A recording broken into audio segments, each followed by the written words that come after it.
pernah salah, bagai hitam dan Mbak, bisa masuk Mbak. Makasih. Iya. Duduk. Iya, makasih Mbak. Iya. Maaf sebelumnya ini dengan Mbak siapa ya? Sita. Oh, Mbak Sita yang kemarin bikin janji untuk temu. Iya. Oh iya. Sebelumnya makasih banyak ya Mbak udah mau menyempatkan diri untuk hadir di sini untuk mau berbagi cerita dengan saya. Makasih banyak. Mungkin Mbak juga lagi banyak aktivitas di luar gitu kan. Tapi Mbak masih menyempatkan diri untuk hadir di ruangan saya hari ini. Oh iya, sebelumnya Mbak tadi dari mana nih sebelum kesini Mbak? Di kuliah. Oh, habis kuliah. Mahasiswa ya, semester berapa? Semester 5. Oh, semester 5. Oh iya, tadi kan Mbak Sita udah kenalan ya. Nah, sekarang gantian biar makin akrab gitu kan. Kan ada pepatah yang bilang katanya tak kenal maka tak sayang. Perkenalkan, nama saya Akmala. Mbak Sita terserah nih, senyamannya aja mau manggil saya Mbak, Ibu, Kakak atau apa. Mbak, nyamannya manggilnya gimana? Mbak aja. Oh Mbak ya, oke nggak apa-apa. Oh iya, gimana Mbak akhir-akhir ini aktivitas Mbak Sita? Ya, alhamdulillah sih lancar-lancar aja kuliahnya. Cuma ya agak sedikit ya ada masalah aja lah gitu. Kayak enak aja gitu. Oh, ada rasa-rasa gak enak yang dirasain gitu ya? Ya wajar lah ya kalau kita pikir namanya juga ya cari ilmu gitu kan, pasti capek atau apa. Kemarin Mbak Sita bikin janji kan mau konseling sama saya nih. Kalau boleh tahu sebelumnya Mbak Sita udah pernah ikut konseling belum? Udah pernah sih, cuma waktu SMA itu sekitar kelas 3 sih. Oh, jadi udah pernah ikut konseling sebelumnya waktu SMA ya Mbak ya? Mungkin juga Mbak udah kurang lebihnya tahu ya konseling itu apa. Cuma mungkin saya sini mau ngingetin sedikit lah kepada Mbak Sita itu kan. Jadi di sini konseling itu salah satu layanan bimbingan konseling yang membantu konseli. Jadi konselor itu membantu konselingnya dalam penanganan masalah, dalam menyelesaikan suatu permasalahan yang dianggap yang ingin diselesaikan oleh konselingnya. Nah, di sini konselornya itu saya dan konselingnya itu Mbak Sita gitu kan. Gimana Mbak, bisa dipahami? Oh iya, nah jadi di dalam konseling juga ada beberapa asas nih. Ada asas keterbukaan, kesukarelaan, asas kegiatan, kerahasiaan, terus masih ada sih sebenarnya asas yang lain. Tapi yang mau saya tekankan di sini adalah asas kesukarelaan. Nah, jadi Mbak Sita itu datang ke sini, hadir di ruangan saya ini atas dasar kemauan Mbak Sita sendiri, tanpa adanya paksaan dari pihak luar manapun. Kira-kira Mbak kesini atas dasar kemauan sendiri? Iya. Ya. Terus yang kedua itu ada asas keterbukaan. Nah, jadi di selama proses konseling ini nanti diharapkan Mbak Sita sebagai konseling itu mampu terlibat secara aktif gitu, mampu terbuka gitu kan pada saya. Terus juga ada asas kerahasiaan nih Mbak. Nah, jadi Mbak Sita tuh jangan khawatir misalkan apa yang Mbak Sita sampaikan kepada saya itu bakalan saya sebar luaskan ke orang-orang yang ada di luar itu. Nah, Mbak jangan khawatir karena saya bisa menjaga rahasia itu. Jadi yang tahu itu cuma antara saya dan Mbak Sita aja gitu. Gimana Mbak? Ada yang ingin dipertanyakan? Kalau untuk waktu konseling ini biasanya berapa lama? Kalau untuk waktu kita buat kesepakatan aja. Kira-kira Mbak Sita bisanya berapa menit nih? Mungkin kurang lebih 30 menit lah. 30 menit. Oke, saya rasa cukup lah ya untuk hari ini. Jadi kan kita udah ngobrol-ngobrol tadi, udah Mbak Sita udah saya jelaskan kembali konseling itu apa, asas-asasnya. Terus kita juga udah menyepakati waktu pelaksanaannya. Nah, jadi apa nih yang mau Mbak Sita ceritain ke saya? Itu tadi sih masalah di kampus, itu masalah di kelas, masalah kuliah. Jadi ada masalah dalam kuliahnya Mbak Sita. Kira-kira boleh tahu nggak Mbak masalahnya itu masalahnya gimana? Sebenarnya masalah sama temen aja. Oh, masalah sama teman. Masalahnya yang seperti apa tuh Mbak? Ya jadi kan kalau kuliah itu kan biasanya kita kan kayak pembagian kelompok gitu kan. Ya. Dan di kelas tuh ya kalau pembagian kelompok itu memang kita milih, terserah kita gitu loh. Nah, jadi kalau misalnya pas pembagian kelompok itu kayak saya ini dijadiin apa ya, opsi terakhir gitu loh. Kayak mereka tuh nggak pernah ngajak saya yang kayak ayo kamu mau ikut sama kelompok saya, nggak kayak gitu, nggak pernah langsung kayak gitu. Jadi misalnya kurang orang baru saya ya diajak kayak gitu. Oh gitu. Jadi Mbak Sita ini seperti merasa tidak dianggap ya Mbak di dalam kelas itu. Selain itu Mbak Sita, apa lagi nih yang Mbak Sita rasain? Ya itu tadi mungkin mereka menganggap saya kayak gitu karena saya tuh nggak pernah mau nunjukin loh kalau saya tuh bisa kontribusi di dalam kelompok, saya tuh bisa ngerjain itu kayak gitu.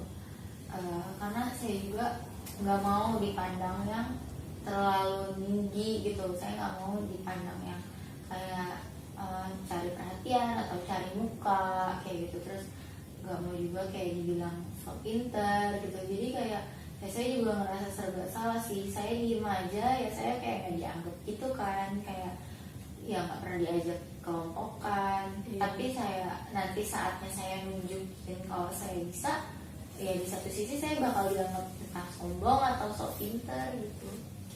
Oke, saya tahu ya Mbak Sita rasakan itu kan. Di saat Mbak Sita dianggap remeh oleh teman-teman Mbak Sita, padahal sebenarnya Mbak Sita tuh mampu gitu kan.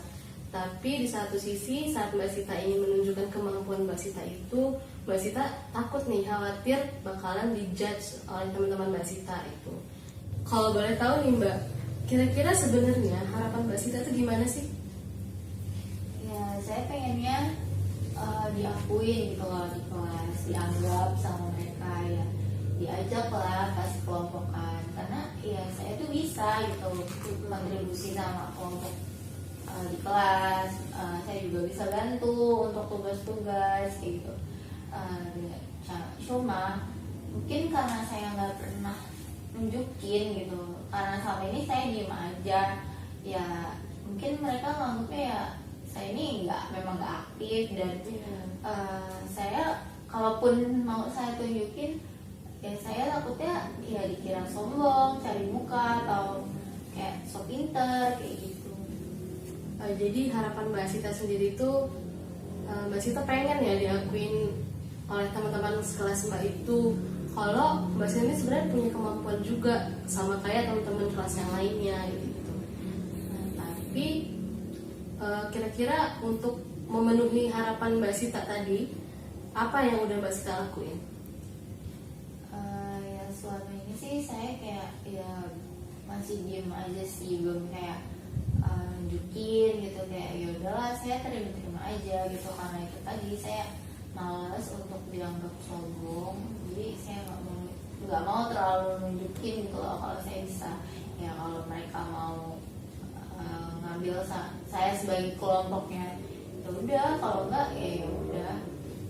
Jadi bisa dibilang Mbak Sita belum berani untuk nunjukin kemampuan Mbak Sita di depan teman-teman Mbak Sita itu ya. Jadi kayak Mbak Sita belum melakukan apa-apa untuk memenuhi harapan yang Mbak Sita pengen tadi. Oke.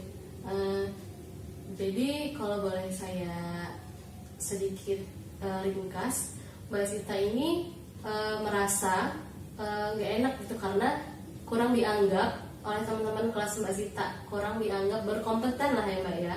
Nah, Mbak Sita punya harapan bahwa teman-teman Mbak Sita itu menganggap Mbak Sita itu punya kemampuan yang sama juga, karena emang Mbak Sita sebenarnya mampu, tetapi realitanya Mbak Sita belum melakukan usaha untuk menunjukkan kemampuan Mbak Sita itu di depan teman-teman Mbak Sita. Begini Mbak, coba kita lihat ya, dari harapan Mbak Sita dan hal yang sudah Mbak Sita lakukan itu kira-kira sudah bisa dibilang yang Mbak Sita lakuin ini benar atau belum? Sebenarnya kalau misalnya saya diem aja ya belum sih, karena mereka juga nggak akan tahu kalau saya juga punya kemampuan, saya juga bisa kayak gitu. Nah, jadi Mbak Sita tahu ya, kalau dari yang Mbak Sita lakuin, Mbak Sita yang belum melakukan usaha untuk menunjukkan itu bisa apa ya, tidak bisa membuat teman-teman Mbak Sita sadar akan kemampuan Mbak Sita miliki. Nah, kira-kira kan Mbak Sita udah tahu nih kalau untuk memenuhi harapan itu Mbak Sita juga harus punya usaha yang dilakukan kan. Kira-kira Mbak Sita usaha apa nih yang bisa dilakukan agar teman-teman Mbak Sita itu tahu tentang potensi Mbak itu? Ya mungkin lain kali ya saya bakal maunya sih ya, kalau misalkan ada pembagian kelompok atau apa ya, mungkin saya akan ngajuin diri aja gitu, dan ya saya tunjukin sama mereka kalau ya saya tuh bisa gitu, karena ya kita semua tuh sama-sama belajar gitu kan ya. Saya bisa kontribusi di situ, saya juga bakalan kerja di kelompok itu kayak gitu ya, biar mereka juga tahu kalau sebenarnya ya saya juga bisa. Ya, jadi Mbak Sita pengen untuk melakukan mengajukan diri gitu ya saat ada pembentukan kelompok di kelas gitu kan. Nah, kira-kira usaha itu aja menurut Mbak Sita cukup nggak untuk membuat teman-teman Mbak Sita itu percaya bahwa Mbak Sita ini punya juga loh kemampuan yang sama seperti yang lainnya? Mungkin saya masih mikir untuk ya ngelakuin hal itu dulu sih ya ke depannya. Kalau memang mereka udah bisa nerima saya ya saya bakal nunjukin kemampuan saya yang lain, maksudnya ya supaya mereka juga tahu gitu loh, dan menurut saya itu ada gitu, saya juga bisa gitu, jadi kayak nggak dikesampingkan lagi gitu sama mereka. Nah, sekarang begini, menurut Mbak Sita sendiri nih ya, kalau Mbak Sita cuma mengajukan diri, bisa dibilang mengajukan diri untuk masuk di satu kelompok, kira-kira menurut Mbak Sita mereka langsung percaya nggak sih kalau Mbak Sita itu memang orang yang berpotensi? Mungkin nggak semuanya sih.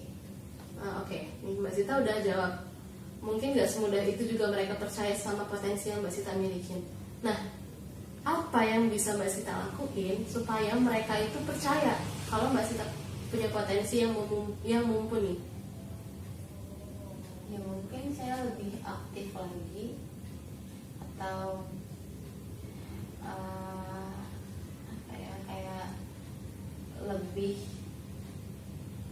kayak lebih nunjukin gitu loh di dalam kelas, kalau misalnya ya ini kemampuan saya gitu, nggak sama kayak yang kalian lihat selama ini ya saya diam aja gitu.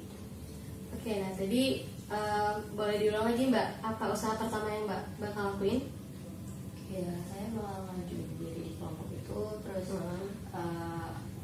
saya mungkin coba lebih aktif lagi di kelas, terus ya saya nunjukin kemampuan saya lah. Ya, jadi menurut Mbak Sita, usaha yang bakal Mbak Sita lakuin itu pertama mengajukan diri saat ada pembentukan kelompok, dan kedua mulai mencoba aktif gitu ya untuk menunjukkan potensi yang ada di dalam diri Mbak. Nah, kira-kira Mbak udah merasa cukup percaya diri belum sekarang ini untuk udah punya keberanian yang cukup belum untuk menunjukkan ke depan teman-teman Mbak? Ya saya udah ada keberanian sih ya, tapi masih malu aja gitu untuk tampil. Bagus sih, ini Mbak Sita udah punya modal keberanian lah ya untuk nunjukin itu ke teman-teman Mbak Sita. Tapi apakah realita bahwa Mbak itu malu menunjukkan potensi Mbak itu bisa mengubah pola pikir teman-teman Mbak yang menganggap Mbak Sita itu nggak berpotensi gitu loh. Apakah dengan Mbak malu untuk nunjukinnya, teman-teman Mbak itu bakalan percaya gitu aja kalau Mbak punya potensi yang luar biasa? Enggak. Nah, menurut Mbak Sita gimana nih supaya ya untuk menghilangkan rasa malu itulah? Ya mungkin saya harus terus coba buat tampil, ya biar ya itu tadi biar terbiasa mungkin. Ya, jadi Mbak Sita sudah mau untuk membiasakan diri untuk tampil gitu kan ya. Coba Mbak Sita sebutin aja apa aja tadi kan udah kita bicarakan yang bakalan Mbak Sita lakuin ke depannya tadi. Ya tadi kan saya mau ngajuin diri kalau misalnya ada pembentukan kelompok. Oke, ngajuin diri. Terus saya mau nunjukin gitu kalau misalnya saya punya potensi juga. Ya, nunjukin kalau Mbak Sita punya potensi dengan ngomong di depan umum tadi ya. Terus Ya sama coba buat tampil di depan kelas gitu. lebih sering latihan tampil di depan kelas ya. Oke, nah jadi Mbak Sita udah tahu kan ya apa aja yang bakal Mbak Sita lakuin untuk memenuhi harapan-harapan Mbak Sita yang sudah Mbak Sita sebutkan tadi di obrolan kita sebelumnya. Nah, kira-kira kapan nih Mbak Sita bakalan ngelakuin usaha yang sudah disebutkan tadi? Kebetulan saya besok kuliah dan presentasi. Mungkin saya bakal coba tunjukin untuk di presentasi besok. Oke, bagus banget nih Mbak Sita udah mau mulai besok ya untuk melakukan usaha itu di saat Mbak presentasi di kelas. Nah, kalau gitu kira-kira jadwal yang pas kapan nih Mbak untuk saya bisa melihat perkembangan Mbak Sita? Mungkin seminggu ke depan lah ya. Seminggu ke depan, kira-kira hari apa? Jumat atau Sabtu. Jumat atau Sabtu ya? Bisa sih. Nah, nanti Mbak Sita kan sudah ada kontak saya, nanti Mbak hubungin aja bisanya kapan. Kalau kita temu waktu yang pas, yaudah kita bertemu di waktu itu ya Mbak ya. Kalau begitu kita cukupkan dulu untuk pertemuan hari ini. Saya rasa sudah cukup. Mbak Sita juga sudah tahu apa yang bakal dilakuin. Terima kasih banyak Mbak Sita. Iya, makasih banyak udah datang ke sini kan. Tadi udah berbagi cerita. Dan semoga ini nanti bisa bermanfaat dan Mbak Sita bisa melakukan usaha Mbak itu dan bisa memenuhi harapan yang Mbak Sita inginkan tadi. Kalau gitu